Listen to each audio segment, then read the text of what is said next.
Hello, students. It's been a long time that we didn't communicate with each other.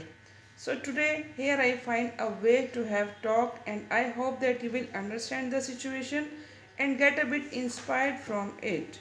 So, today, we will start with chapter 3, The Selfish Giant, from It So Happened. Once there lived a giant who owned a majestic garden. Children loved to play in it.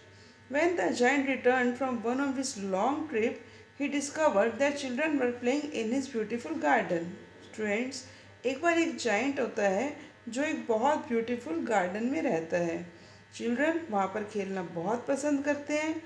एक बार giant अपने long trip से वापस आता है तो वो क्या देखता है कि बच्चे उसके ब्यूटीफुल गार्डन में प्ले कर रहे हैं.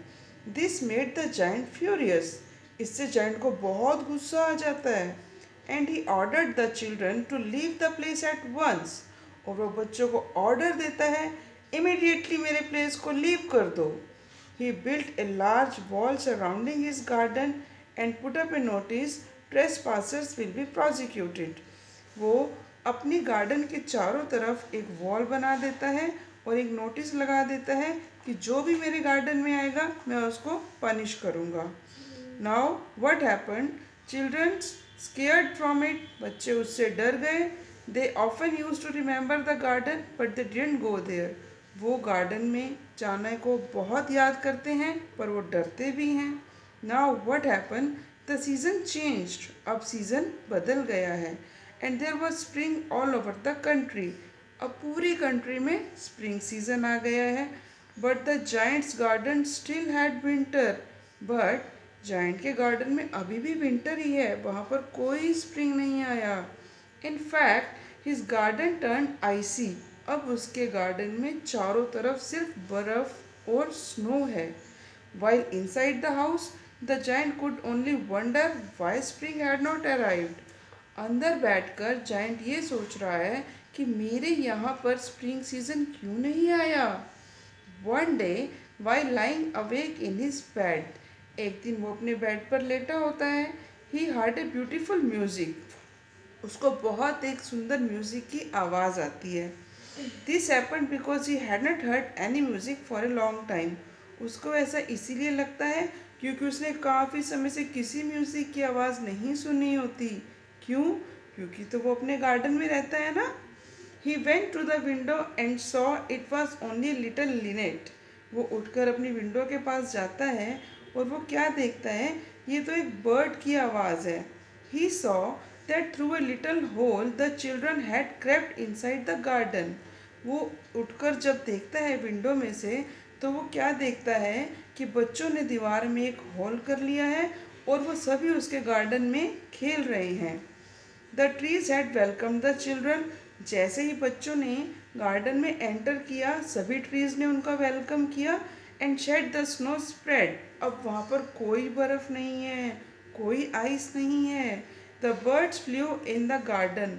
उसके गार्डन में बर्ड्स भी आ गए हैं. The giant felt pleased. Giant को बहुत खुशी हो जाती है to see the beautiful song sing of the children. अब वो देखता है कि बच्चे उसके गार्डन में गाना भी गा रहे हैं. However one corner of the garden was still icy. लेकिन वो क्या देखता है कि उसके गार्डन के एक कोने में अभी भी सिर्फ बर्फ है. वहाँ पर कोई स्प्रिंग सीजन नहीं आया. The giant saw a child trying to climb the tree but unable to do. Giant उस जगह पर जाकर देखता है कि यहाँ पर ऐसा क्यों है. तो वो क्या देखता है कि एक छोटा सा बच्चा है जो ट्रीज पर चढ़ने के लिए कोशिश कर रहा है बट उसकी हाइट बहुत छोटी है तो वो ट्री पर नहीं चढ़ पा रहा. The giant went to the garden to help the child. Giant उस बच्चे के पास जाता है और उसकी हेल्प करता है.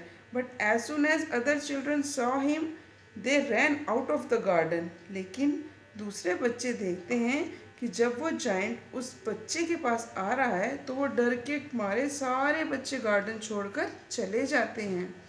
Only the little child was still trying to climb. लेकिन वो छोटा बच्चा अभी भी पेड़ पर चढ़ने की कोशिश कर रहा है. The giant pick up the child and made him sit on the branch of the tree. Giant उसके पास आता है उसको अपनी गोदी में लेता है और उसको ट्रीज की ब्रांच पर बिठा देता है। The child was so happy. वो छोटा बच्चा इतना खुश हो जाता है कि वो जाइंट को हग भी करता है और किस भी करता है। When other children saw, they came back. जब बाकी बच्चे देखते हैं कि जाइंट ने तो उसको कुछ नहीं कहा, वो भी वापस गार्डन में खेलने के लिए आ जाते हैं। The giant broke the wall. अब जाइंट ने वो वॉल तोड़ दी है। He now entertain the children. अब वो बच्चों के साथ भी खेलता है। The child loved all of them. वो सभी को बहुत प्यार करता है। But the child who shown him such affection was more dear. लेकिन वो छोटे बच्चे को बहुत ज़्यादा प्यार करता है। But he was never to seen again. लेकिन वो बच्चा उस दिन के बाद उसे कभी भी दोबारा वहाँ पर नहीं दिखता। The giant missed him. Giant उसको बहुत याद करता है।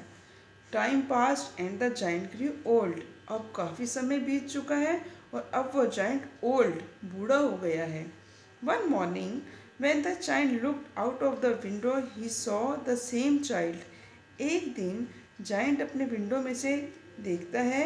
वो क्या देखता है कि वही छोटा बच्चा उसी ट्री के कॉर्नर के नीचे खड़ा है। The giant happiness knew bound. Giant बहुत खुश हो जाता है। He ran out of his house to see the little boy. वो अपने घर से दौड़ता है और उस बच्चे को देखने के लिए बहुत एक्साइटेड होता है। What he saw, his hands and feet had prints of nail। वो देखता है कि उस बच्चे के हैंड पे किसी के नेल्स के निशान हैं। The giant feel hurt. Giant को बहुत गुस्सा आ जाता है and asks the boy tell me the name of the person who had hurt you. मुझे उसका नाम बताओ जिसने तुम्हें चोट पहुंचाई है। But the child responded by saying that those were bounds of love. लेकिन वो बच्चा बोलता है नहीं नहीं, ये तो प्यार के निशान हैं। He then said since he had let him play in his garden once. वो बोलता है क्या तुम्हें याद है एक बार तुमने मुझे अपने गार्डन में खेलने दिया था। It was time now that he should return the favour. वो बोलता है अब वो समय आ गया है कि मैं भी तुम्हें अपने गार्डन में लेकर जाऊं। The paradise. वो बोलता है मेरा गार्डन पता है क्या है? पैराडाइज मीन्स स्वर्ग। The giant understood that the boy was no one but God. अब वो जाइंट समझ जाता है कि वो बच्चा कोई नहीं, he himself is a God. That day when the children return from the school the giant lying dead under the tree.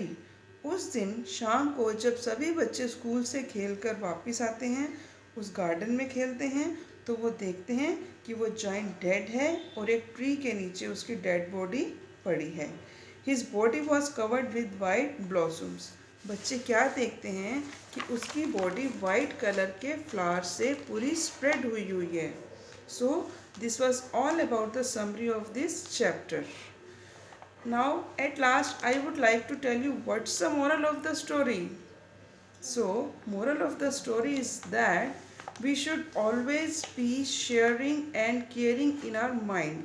हमें हमेशा शेयरिंग का ध्यान रखना चाहिए and should never be self centred and self concern. हमें कभी भी स्वार्थी नहीं बनना चाहिए। सो this was all about the summary. Now I will give you some homework related to this chapter in the form of question answers, and I hope that you will do this. Thank you. Have a nice day.